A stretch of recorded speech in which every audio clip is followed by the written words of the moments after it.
Good evening and welcome back to Sunday Evening Devotions. No, there's nothing wrong with the camera, and no, there's nothing wrong with your device. I'd like to start with a story through the Bible. And I want to begin at the beginning. In the beginning, God created the heavens and the earth was without form and void, and darkness was on the face of the deep. And the Spirit of God was hovering over the face of the waters. Before everything was that we now know, God was as God is. He was complete and in complete harmony and fellowship amongst the persons of the Father, the Son, and the Holy Spirit in a communion of love.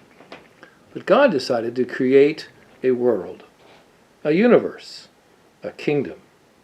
And so He created the heavens where He dwells with the angels that He created, which is His throne, and the earth, which we now know as it exists. But at that time, there was darkness. And so God, in His wisdom, created light. And there was great light, and God brought it into being. And so that light shined in the darkness, shining of God's glory. Well, that's how it all began, that very first day. The darkness, and then the light. And God saw that it was very good. You know, the Bible doesn't speak about the creation like a science textbook. It doesn't tell us how God did these things. It's a story. It's a story of God revealing Himself, of His glory, of His purposes, that we might know who we are and how we relate to Him. And so every understanding that we might have of the origin of life and this world is a faith statement.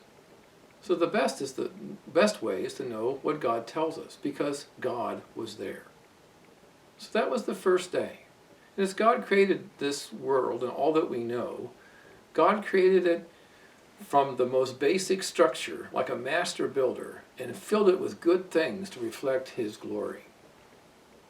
Well, the second day, God then separated the waters below from the waters above. Now, some understand this in different ways, but the best and easiest way to understand it is that God made the atmosphere around the earth and separated that from the vastness of space. And in the heavens around the earth, there was the waters above, as we see the clouds, and as the water evaporates and forms the clouds and would rain down upon the earth. And then there was, of course, the waters below. And we can stand on the mountains and look at the starry skies above and see the vastness of space and distance and think of how great God is and how small we are. We can see this world and all of its uniqueness and know that God has made all these things for His glory. So there was the second day, and God saw that it was good.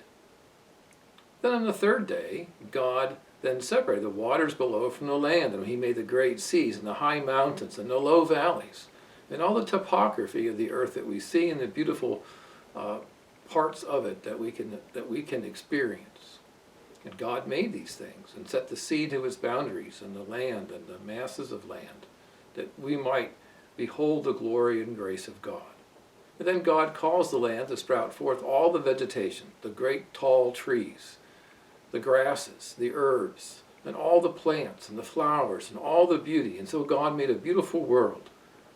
And the winds caressed this world, and God had made it and called it good. So it was that third day.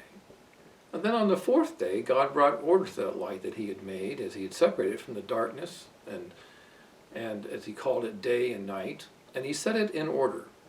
So the sun would rule the day, and the moon would rule the night, and the stars He placed in the heavens which were a picture of His heavenly throne, and the stars, which were pictures, as it were, of the angels themselves.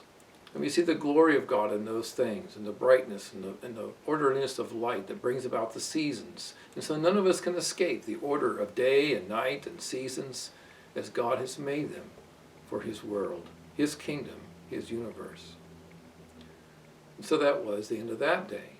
And then the fifth day came in God's plan, and in God's work, God then looked upon the seas, seeing this orderly world that He had made, and yet now needing to bring forth life. He brought life.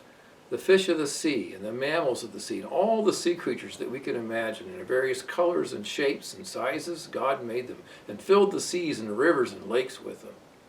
And then God looked and said that there should be, and called out forth that the birds should fly in the skies and the heavens above. And the various multitudes of birds and their songs that they sing, which give praise to God. All these things echo the glory of God and the vastness of His wisdom and His imagination. We see His glory. And so it was, the earth was filled with living things. And then that was the end of that day. And then came the sixth day. And God, seeing His creation, then filled the land full of living creatures. Creatures that creeped upon the earth, the smallest of insects and all kinds of those creatures, and the largest of them all, some of which have ceased to exist, and we only have their remains and fossil records, but God made them. And then their noises, and in all that they did, they reflected the glory of God. And on that sixth day, then God, having made all these things, then did something rather unique. He took counsel with Himself amongst the Father, the Son, and the Spirit. And He said, let us make man in our image. For here was the climax, that God would make human beings. God would make man, male and female, Adam and Eve, to reflect His glory, to give them dominion, that they would reign over His creation for Him. And so they did. And He gave them as food to eat and provided them for all that they would need. And God placed the world of His creation in their hands. Now later we would learn how that story would come out, and we'll get there in due time. But for now, it was a world of peace. And then God put the final capstone on this great creation of His.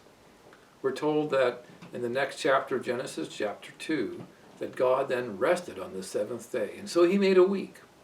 And forever now our lives are defined by this week of 6 days of labor and 1 day of rest.